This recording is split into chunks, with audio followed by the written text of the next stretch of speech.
Capturing TONEX tone models on a PC versus a Mac. Are there speed differences? Well, the oversized stopwatch never lies. And it looks like it's just getting started. And so are we.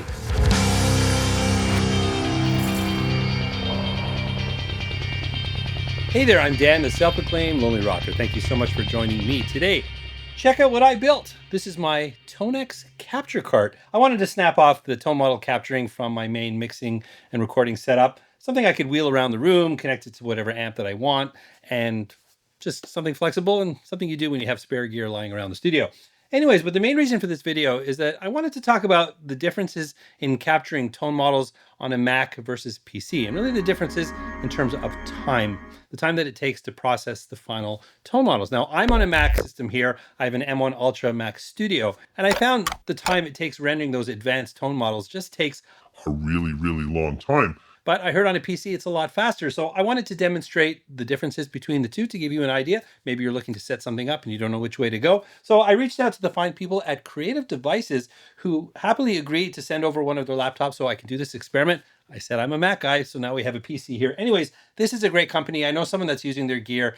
Absolutely love it. And the whole mission statement of this company is to get good, powerful tools in the hands of creators. Perhaps you don't have a full budget for the most expensive machine out there, but you need the horsepower to get your work done. That's what this company is all about. Great machines at more affordable prices. I'll put a link in the description if you want to check out more about them. But we're going to go head to head. So I want to give you the specs on this machine and of course my main system. And then we're going to capture a single amplifier, my Evo TM50 hand-wired, beautiful tube amplifier that I featured here a number of times on the channel. I'll let you know a little bit later how to grab that. So let's start off by checking out the specs of the Notebook Pro G16.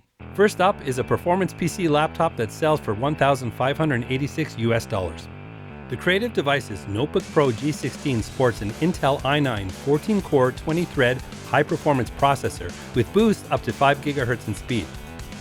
It has an NVIDIA RTX 3060 dedicated graphics card that can handle up to 8K when editing video with NVIDIA Studio drivers. The beautiful 16.1-inch 2560 by 1600 IPS panel display is super sharp and responsive. It has 64 GB of RAM and 2 TB of internal SSD storage. And for a thin profile laptop, it has good connectivity with 3 USB ports, 1 USB-C, and an SD card slot. It has a large capacity battery and charger providing more power to both the CPU and GPU for better overall performance. And overall, it is a stunning looking machine with a stylish looking case and a backlit keyboard that will look good in any studio. And Kreative Devices offers custom printing or etching on the case cover for that personal touch. I really love that. Next up is my trusty Apple Mac Studio M1 Ultra that set me back about 6,000 Canadian dollars. That's about $4,350 US and almost 3 times the price of the Notebook Pro G16. It is an Apple Silicon-equipped M1 machine with 64 GB of RAM and 2 TB of internal SSD storage. It has the 48-core GPU with displays up to 3840 by 2160. The benefits of a desktop machine are the number of ports, and the 6 USB-C compatible Thunderbolt 4 ports plus 2 additional USB ports really do come in handy. And it also has an SD card slot. All right, so what I'm going to do is I'm going to do a single capture, the same tone of the TM50, running this setup here with the Kreative Devices laptop as the main brain. And then with a single cable, I can actually switch it to my Mac system and do the same thing. We'll do the render and then I'll show you the two. Now to facilitate this capture, we've got the TONEX capture card. Now I'm going to capture the amp by itself. I'm going to do it direct, so that's going to involve a load box.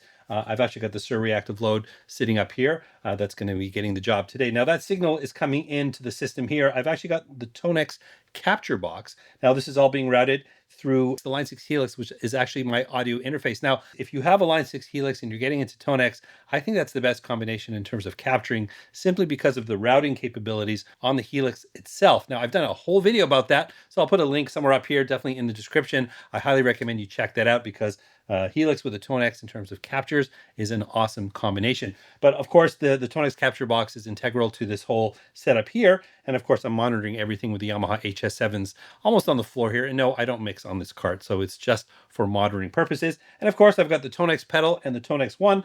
Once I'm finished with my capture, I want to move that over to the pedal. Well, I have them sitting right here, so a really self-sufficient system. All right, so why don't we start off by capturing that beautiful Evo amplifier with the Notebook Pro G16. After getting the tone set on the amp, I went through the standard procedure of setting up TONEX for capturing. Once all of the routing and levels were set up correctly, I let it fly.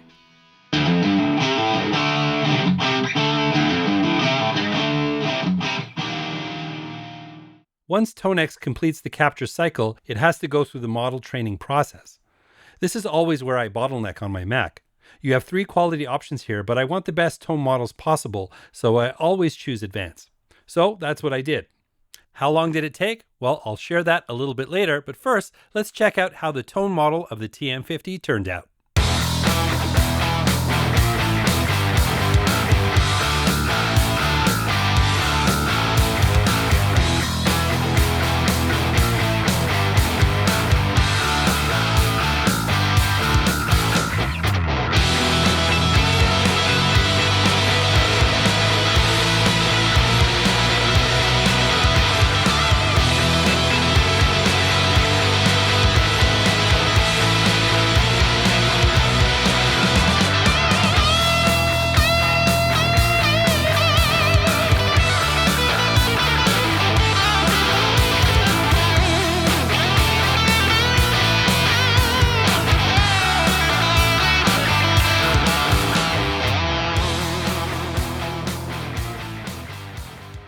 I went through the exact same procedure on the Mac Studio with the same settings on the amplifier. Knowing the render time would be quite long, I set up my GoPro to capture a time lapse of this process, and I went to bed.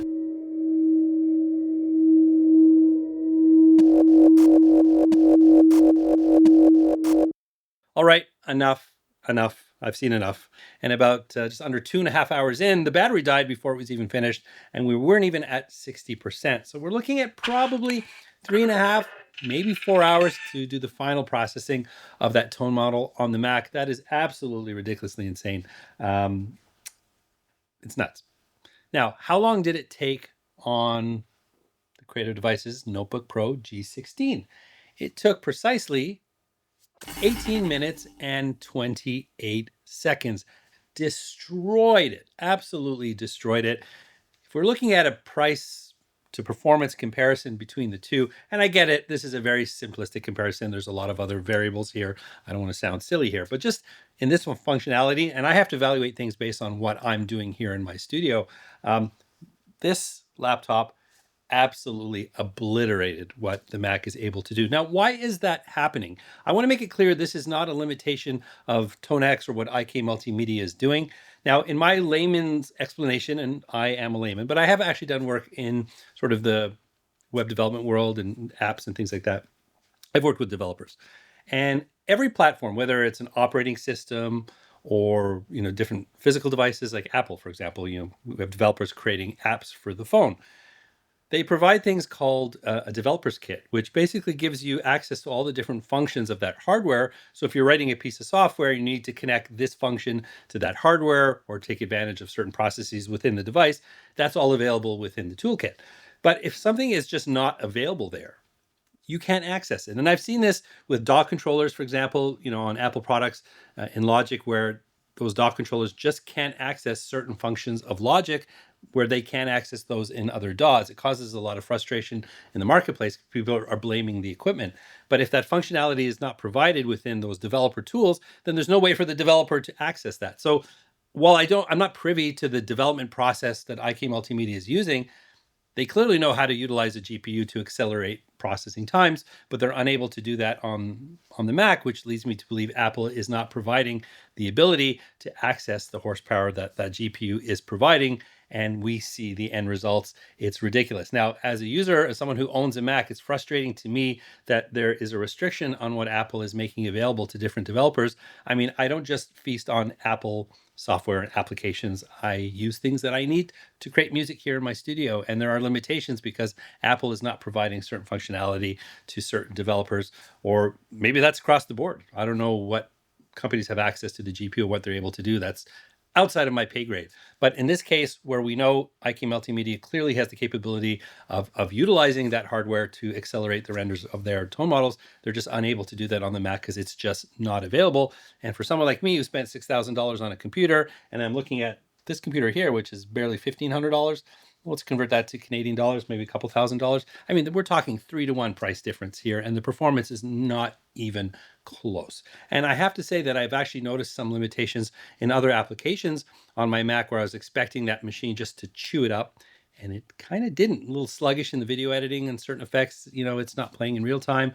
There's been a little bit of that I'm starting to notice. So I think this is sort of a shining example here, is that maybe looking past what my loyalties have been in the past in terms of my devotion to Mac products, it is what it is. But I think this is a really shining example of that. A laptop like this, which really comes in at a more budget-friendly price, is providing excessive horsepower to get certain things done, and that will carry forward whether you're recording music or editing video or rendering animations and things like that. So I'm really impressed with the performance of this Kreative Devices machine in this particular test, and I have to say I'm a little disappointed about my Mac and all the money that I put into that. So unfortunately, it is what it is. But the TONEX experience is one thing I do want to say, since this is the first time I've crossed over and utilize the software in both a Mac and a PC environment, is that the actual experience of using TONEX is exactly the same. They've done an amazing job in developing their software that looks and feels the same whether you're on a Mac or a PC. It just feels comfortable. I mean, I've been using TONEX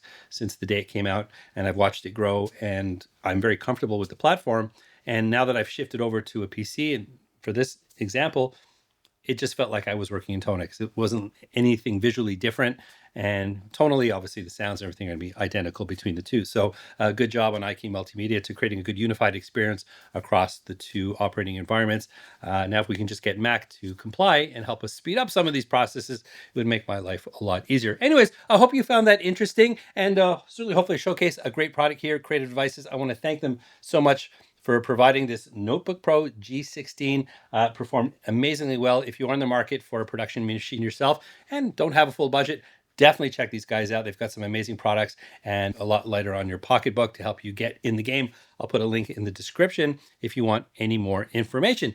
Anyways, if you have any thoughts at all, that's what the comment section is for. And if you did enjoy this video, please don't forget to like, subscribe, and ring that bell. And while you're down there, I did mention the Line 6 Helix and TONEX combination. I did a whole video about that. I highly recommend you check it out. I'm going to pop it here if you want to watch that. And remember, you don't need a band to rock and roll. I'll catch you in the next one.